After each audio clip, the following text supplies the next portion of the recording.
airborne toxins at unsafe levels. Filters.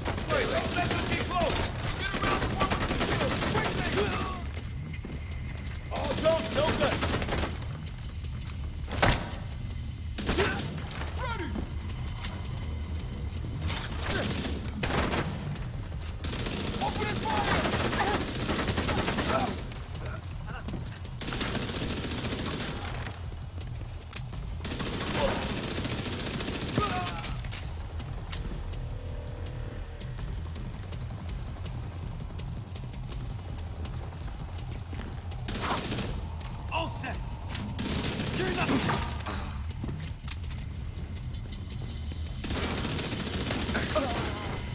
Yeah, condition one. Flank the one with the seal. Right here.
What's up agents, Patrick Wolf here. Welcome to another Division 2 build video. Today's video is going to be the Vampire build. This is going to be perfect for solo play, group play, PvE and PvP. This is mostly going to be a PvE build, but let me know in the comments if you have tried this in PvP and if you're going to give it a go, if you think it's interesting for that as well.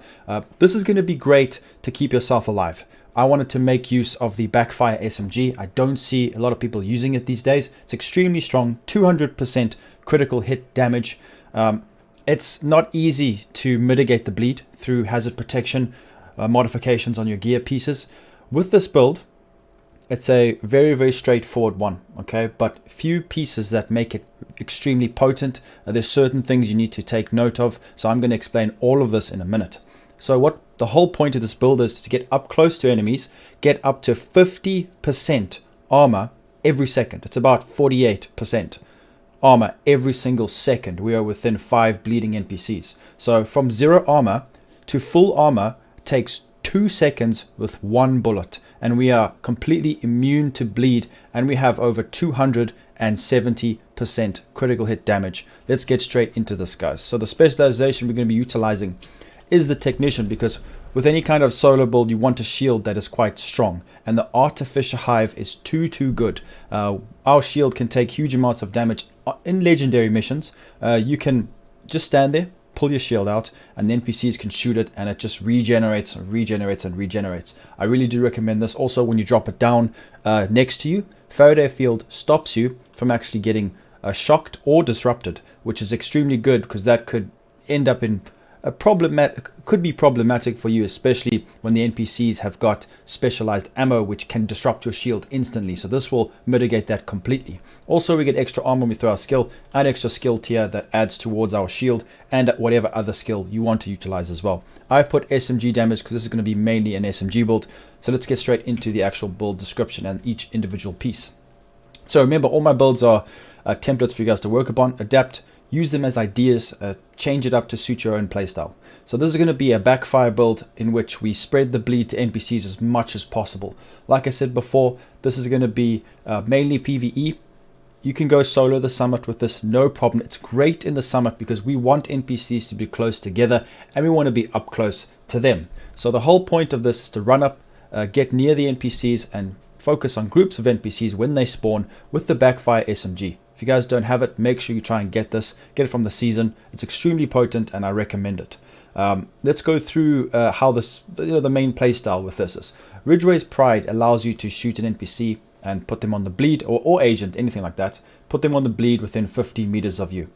The reason why this is going to work so incredibly well is when we shoot one NPC, it's going to put that NPC on the bleed and it's going to repair our armor by this much per NPC. So if there's 2 NPCs, 6% per second. If there's 5, 48 armor per second. So the reason why this is so potent is because I wanted to try something new. We have got the Specialized Firm Handshake gloves, which give us extra status effect because we want it to last as long as possible. Getting your armor back is actually faster than a maxed out armor regen build with Memento. This build gives you more armor regen than a full maxed out Memento build. With maxed out armor regen, 135k armor regen, this will heal you faster in the right situation if there's 5 NPCs in front of you. One bullet, 50 meters, puts the NPC on the bleed, and then with that one NPC bleeding, it spreads with creeping death. Within 8 meters, it goes to all the NPCs in the vicinity, so that means you can focus on one and get the healing aspects and put the bleed on all of the NPCs around you. Now, you can decide if you want to put more yellows on this. It could potentially be a good hybrid. It's unbelievably strong, and I really do recommend trying this build. It's one of my favorite solo PvE builds at the moment. So the Backfire SMG, let's go through it from the weapon. Backfire SMG, we get magazine size, so it's got a big mag, 55 bullets. Payment in kind, dealing damage to enemies. This is where we're going to get all of our damage. We already have crit damage on this build, but this is going to give us 200% critical hit damage that lasts for 10 seconds. We can hit over 500,000 a bullet with this gun.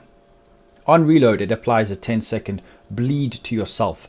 This is why a lot of people do not use this gun, and mitigating it through the Ninja Bite knee pads is not really that good, and when you actually do it in practice, it doesn't feel nice, and you waste so much time trying to find cover. I don't recommend utilizing that. Have a look at this, guys. So we have got 95% bleed resistance. Now I'm going to showcase how I actually achieved that with only one piece of YOL gear. So we've only invested 10% hazard protection in our gear brand set pieces. So that's going to be for our watch. We have got, if you have a look here, guys, we've got 10%. Plus 10% from the YOL gear, and we've got it on a couple of pieces. We've got hazard protection holster, hazard knee pads, hazard mask, that's it, and the gloves. So the reason why I've been able to obtain this is through the improvised holster. Now we're going to get into that in a second. Let's just carry on with this gun. So we need to get the stacks up. There will be a bar that is filling up on the right hand side of the weapon. I really do recommend using this with that bleed, though. If you don't have at least 70-75% bleed resistance, you move slowly, and that could be problematic in PvP.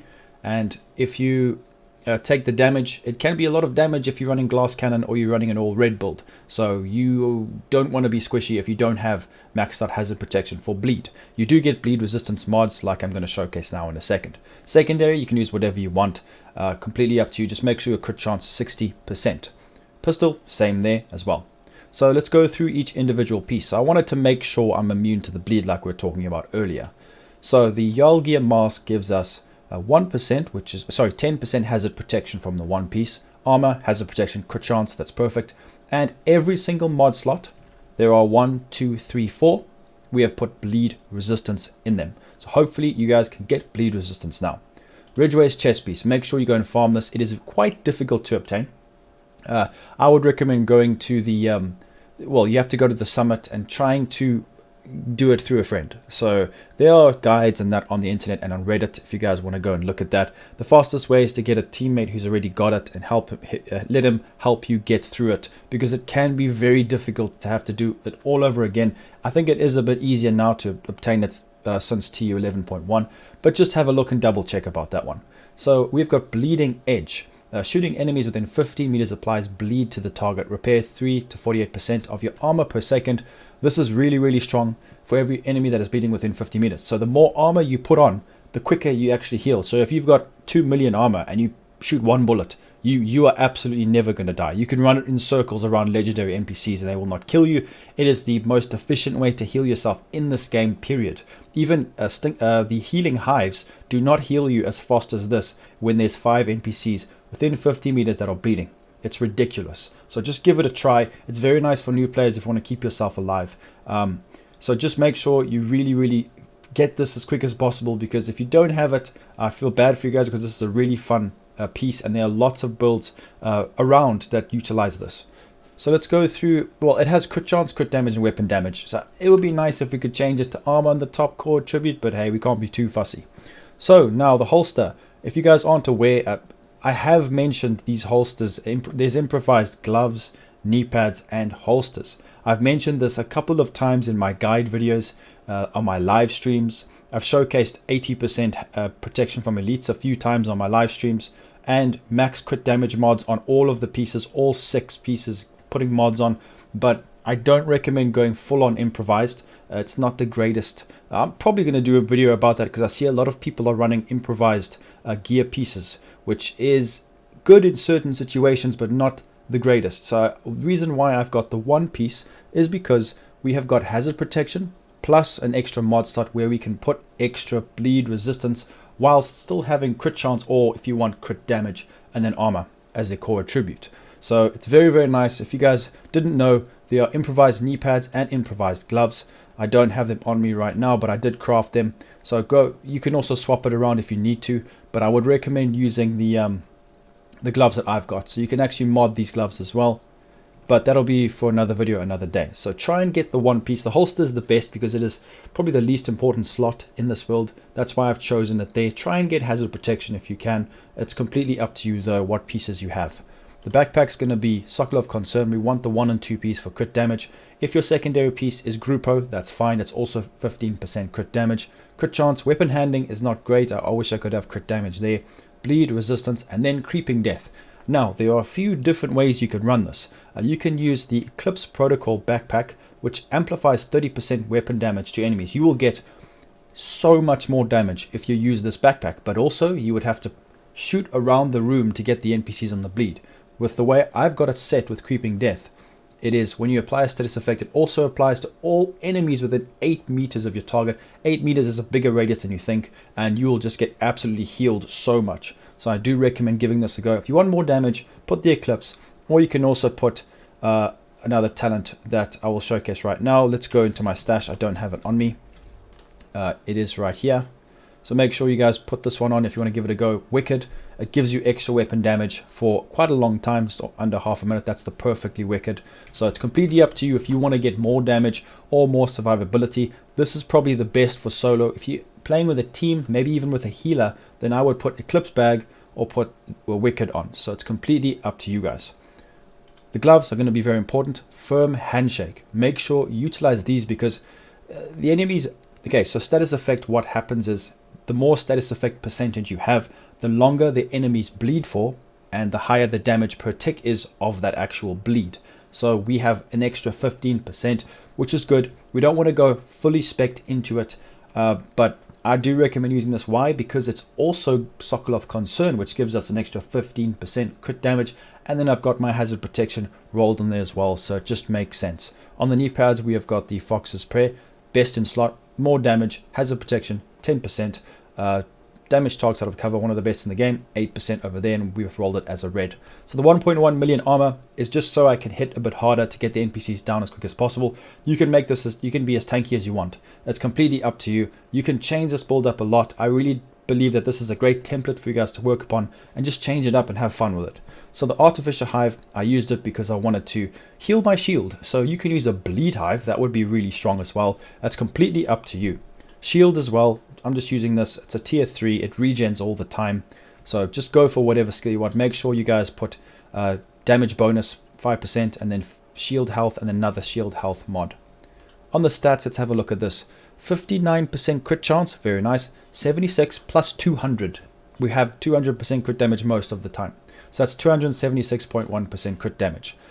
We have got weapon handling on Yaf, which isn't actually that bad. If you guys didn't know, weapon handling does help in certain aspects. Reload speed, stability, accuracy, weapon swap speed, and weapon handling is attributes to all of those 4. So make sure you guys give it a try. If you, I have actually made videos about full weapon handling builds. It can be very beneficial, especially letting your assault rifle hit targets from further away. I made a whole video about that and a build, so just double check. I can even link it in the description. So you can pause the video. I'm not going to go through everything in detail right here. We can go through this. Like I said before, 135,000 armor regen will not beat this build in healing yourself. It is ridiculous, like you saw in the clips in the beginning, but it obviously is situational, so it's completely up to you. Maybe you utilize this and put extra armor regen instead of going for damage like I did. So let's go through the hive there, shield, and then yeah. So let me know what you guys think in the comments. Let me have a final word about this build. So I've tried it with damage. It hits extremely hard. I wouldn't recommend using improvised gear pieces on the gloves and the knee pads. I don't think that's very beneficial to you. There are various ways you can change this up. More status effect could be really strong. A bleed hive could make it a bit easier to proc the bleed, but I like to play very aggressively, and this is more of an aggressive playstyle. Creeping death, you're losing a lot of damage, but you are gaining so much healing and utility. I really do believe this is fully utilizing the new pieces of the game, i.e. the Backfire SMG and the Ridgeway's Pride chest piece. So let me know what you guys think in the comments. Make sure to leave a like, subscribe, and I'll be seeing everybody in the next one. Peace out, guys.